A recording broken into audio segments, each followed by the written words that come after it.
This is what happens when you cross streams. Yes. This is like, don't ever cross streams, it'll be too powerful. That's Pop-Tarts plus Eggo.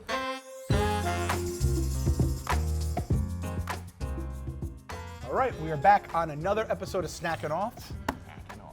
They fucking try to kill us. Can't keep us down. Never. Can't keep two guys who love their snacks down. Snacking is the most powerful force on the planet Earth, actually. Can confirm. Like, I have no self-control when it comes to snacking. So, like, you are not going to stand. When it comes to snacking off, no one's going to stop me from snacking off, okay? Snacking off is what I love to do the most in this world. And if you tell me I can't snack off, I'm going to start snacking off all over you. Right all over your fucking face. Snacking off. Yup, that's right. You let it out. I appreciate that. Today's Snackin' Off, we're going to dive into some Pop-Tarts here. We brought it back with the Old Bay Goldfish right there, right? That felt like a snack. This feels like a dessert. Now. That's at least how I feel when it comes to my Pop-Tarts. Kind of fall into the pastry. Pop-Tarts are an interesting one. In general, I feel like Pop-Tarts are kind of, I said this in the last episode, I feel like Pop-Tarts are like Band-Aids, Kleenex. Like, it's a Pop-Tart. Describe a Pop-Tart without saying Pop-Tart. It's like breakfast pastry, right? Clem, but okay, what kind of breakfast pastry? Because there's a lot of those. There's like croissants and there's this and there's that. What is a Pop-Tart?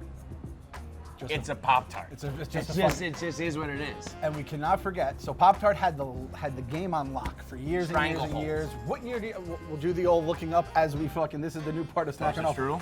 Toaster strudel. So Pop-Tarts. I think toaster strudel, in my brain, it's like, I think it's gonna be earlier than what I think it is, because that's how usually these things work, where you end up going, oh wow, it's older than I thought. Yep. In my head. Because we're old also, by the way. Yeah. In my head, I would be thinking mid-90s, so I'm gonna go early 90s. I'm gonna go 1993. So, introduced 1985. What? 1985. Trademarked in 92. So is that when it became big enough? All right, so then I think I kind of nailed that, because that must mean that they like, keep reading. Was it like sold? You're not going to sell it until it's like trademarked, right? So Pillsbury, obviously, they came up. They saw the Pop-Tarts were moving units back in. When did Pop-Tarts begin? That's Pop-Tarts, part of Kellogg's. I feel like Pop-Tarts has got to be like, well, if that was in the 80s and they saw that Pop-Tarts started moving, 70s, but I would have guessed the 50s. 64. Okay, so right 64, in between. Right around that and Goldfish. I would have thought of like post World War II.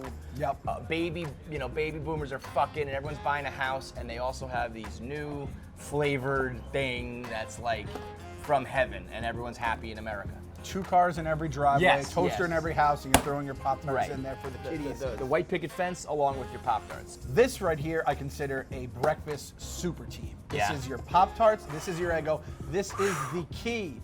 The single dads of the world. Eggo is your best friend. Big time, dude. For everything. For breakfast, for a snack, for a late night dessert, for me, for the kids, for everyone. This is what happens when you cross streams. Yes. This is like, don't ever cross streams, it'll be too powerful. That's Pop-Tarts plus Eggo. Just quickly talk about, this is Eggo's, Pop-Tarts, and NASA who combined to make the packaging.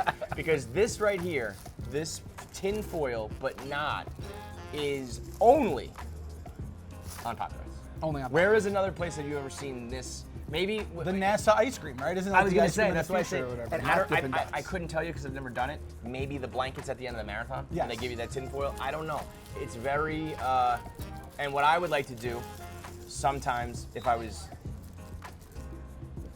two's too few, four's too many for me. So a lot of times I would have 3 Pop-Tarts, and I would open it up, and I would open it nicely, like such. It always has to be a nice open. I would pull it down like such. I would have, by the way, let's do a little unveiling. That does look a little bit cheese whizzy. I don't really love the presentation there. Let's say I would eat that, and the second one, I could then bring it back, fold it over. I would then put it in upside down so that it doesn't open, that's smart. And then that stays fresh. Also, a little bit of a kick in the dick for the next guy who might go in. Oh, good, there's one left. Crumbs everywhere. Literally only one left, though. When you think you're getting 2 and there's only one, that's a kick in the dick. But I do love the double-size serving because they could have easily come out with singles, and they said, "Fuck it, let's go 2." I don't know. I guess because of the toaster. Which brings us to the biggest question of all: Toasted. Do you toast or do you raw dog? Well, there's a word for people who eat untoasted Pop-Tarts, according to Pop-Tarts. renegades. I didn't realize that was a fucking really? thing. What do you mean? It says, that's just what it says. It says there's a word for people who eat untoasted Pop-Tarts, renegades. You can eat fully baked and ready to eat, or heat, or freeze, or stack. Are you fucking stacking your Pop-Tarts? Maybe we're talking sandwiches and shit like that? That's a cool idea. I don't know why. All right, let me run through a bunch of things because you just triggered a whole bunch of things for me.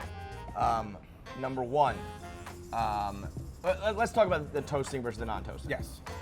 I don't toast. I remember that becoming a debate in the early days of Barstool, 50-50 on social media and whatnot in the office. So then I went and toasted. Toasted's fucking fire. Toasted's so good. This is very clearly a yellow thing, crust. Usually it's whiter. It's like your Eggo. The Eggo is yellow coming out. I was expecting this to be a regular and then the Eggo flavoring here, but this is an Eggo flavored base, which is interesting. Eggo flavored base. We believe we're dealing with. I can smell the butter on this here. Oh, okay. The butter right here. Smell that butter, dude. I mean, that smells exactly like a waffle. An Eggo waffle. With this butter smells like an Eggo. And syrup. Yep. Like, to a T. You toasted it, you threw the butter on, you threw well, now it's, I believe, Pearl Mining Company or something. Which someone said that sounds even more problematic. Yeah, mining company. Yeah. My daughter, we changed syrup once because they ran out of whatever it was, Aunt Jemima in the store, and she took one bite and goes, "This isn't our syrup." She fucking Coke challenged my ass. You know what I grew up on? Not that I'm cool with Aunt Jemima, cool with all the others. Log cabin. Yes. Was our choice. You can microwave it. Yes, it's microwavable, and it comes in a little cabin. Yep. Is the bottle. I always appreciated that. Ooh. So anyway, let's get to the taste. Kellogg's and Eggo join forces here. It's a breakfast super team if I've ever seen one. It's probably would you say the two biggest like instant foods you could have in the morning, right? You just throw Pop-Tarts or Eggos in. Yep. All right, I'm gonna eat my crust first because I want to get a taste of the actual Eggo. I do the bite right through. Right through. Do you break it? I earn it. No, I earn it. I usually go frosting up. I'm going to go frosting down here. I'm loving this Pop-Tart. These are untoasted. I don't know how they would taste toasted. It's a little bit crumblier than your average Pop-Tart. Yep, and that's a problem. But I'm loving the flavoring. It's a little bit, the crumble then makes it feel like a little bit like you're just eating raw, whatever. They had a better texture to go with that Eggo texture, right? Yeah. That waffle texture.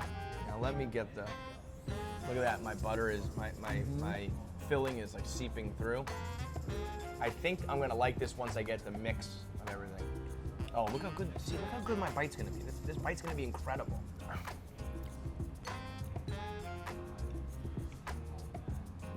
This says yellow 5, and is that the bad one? Nope. You don't care? Let me tell you something, Clem. Let me tell you something, Clem. I'm gonna be honest with you. In the history of snacking off, even when I'm giving things thumbs up and saying I like them, I never actually fuck with them more than like the original flavors. It's like I like that or I don't like that, but it's never like, yo, get me that instead of the real thing. It's on the grocery list. This would be on my grocery list. This is very, it smells like it's gonna taste, it tastes like waffle and syrup mixed with some Pop-Tart texture and everything. I would get this alongside of brown sugar, alongside of blueberry. You're happy. I am happy. Someone's happy when they read the label. That's like, you know, you just are in a trance eating your I gotta cereal. I gotta soak it in, I gotta learn more about it, you know?